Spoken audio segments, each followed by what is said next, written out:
J'ai peut-être donné la parole à Cyril Ramaphosa avant de conclure.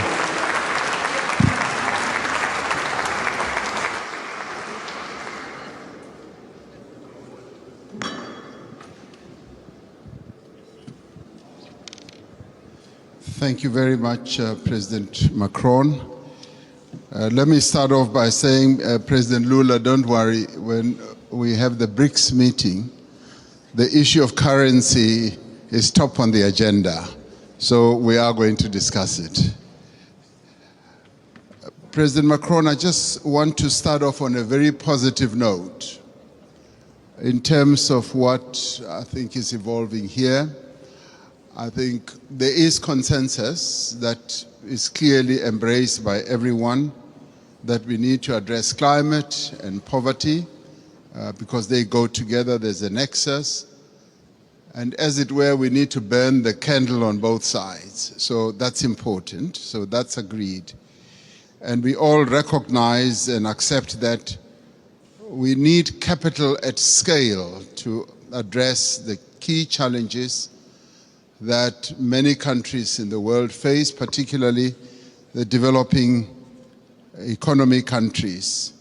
And we also would be agreed that there needs to be more cooperation and coordination between your development banks, multilateral development banks, and the private sector. There needs to be coordination so that there is no fragmentation, which you kept talking about. But I think what is important to many of us is that there should be solid consensus on the reform of the financial architecture of the world. Because without that reform, the dreams and the objectives that we have to address our challenges will not be realized. And those reforms need to touch on a whole range of issues. Mr. Mo Ibrahim yesterday even spoke about something that we may think is insignificant, that the boards of directors of your multilateral institutions are not made up of independent directors. They are largely internal people or shareholders. So that in itself, for us, it's an important reform. We also need to look at the distribution of the special drawing rights.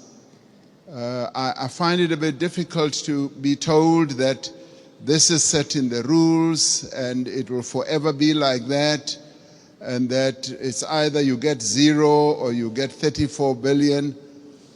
In our view, this is not a zero-sum game. It's a game where we all need to be dealt with equity in an equitable manner. And there is a need for reform in that regard as well. And the other important thing for this to happen, it will help us not to participate as unequal cousins in these institutions. It will help us to participate fully, and so that we don't have a sense that we are beggars, that we are being dealt with out of generosity. I think it's important in the new era that the world is in now that there should be a good measure of equality among sovereign nations. You know, recently, 7 African countries decided to go and put a call for peace to Ukraine and to Russia. And we raised a number of issues. Zambia was represented, Comoros was represented, Republic of Congo was represented, Senegal was represented, Uganda, as well as South Africa. So we were all represented, and Egypt as well. So we were all at one, that even as we were going to address an issue of the war which has had a negative impact on the African continent, which is the rise in prices for food, rise in prices for fertilizers, we were clear that we are not going there as beggars.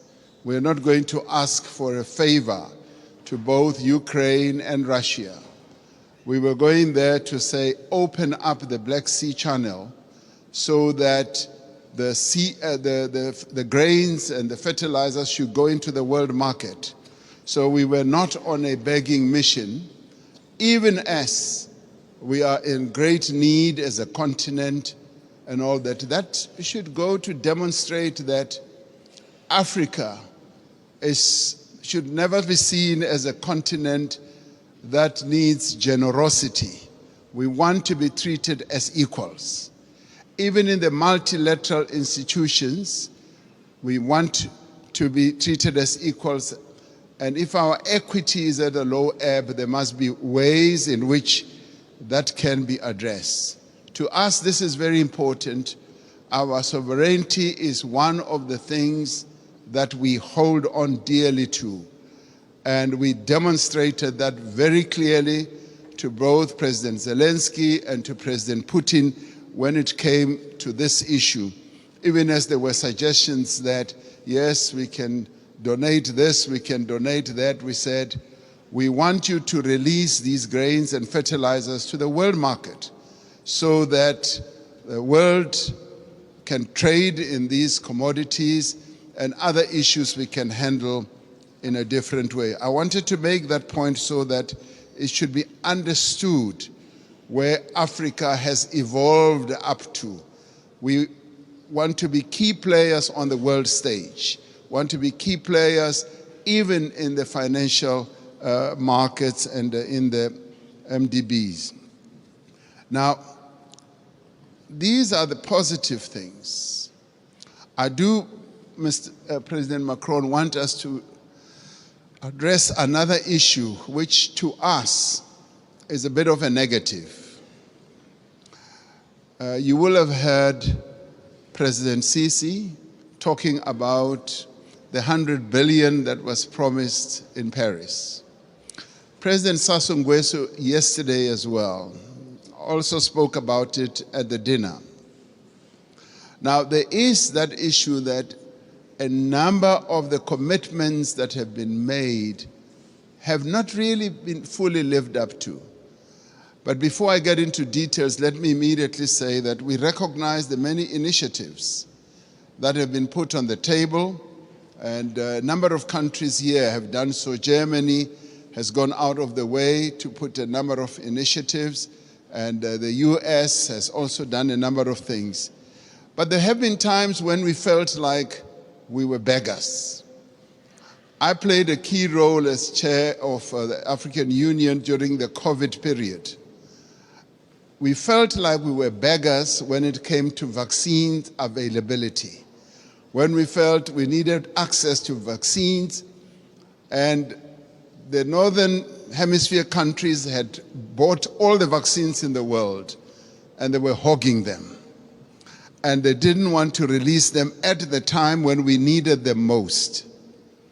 And we felt like we were begging. And at times it felt like they would just be droppings from the table, that yes, we will give you that and that.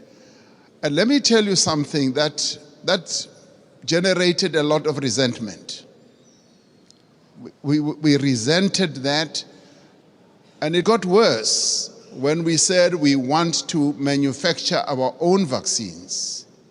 And when we went to the WTO, there was a lot of resistance, enormous resistance.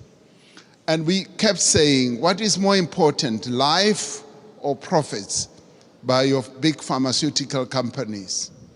And that too, I must tell you now, generated and deepened that disappointment and resentment on our part, because we felt like life in the Northern Hemisphere is much more important than life in the global South. And these are issues that need to be addressed. And I'm glad that we are all seated here like this, because we've got to get to the heart of these matters and address them. Now, I come to promises that have been made.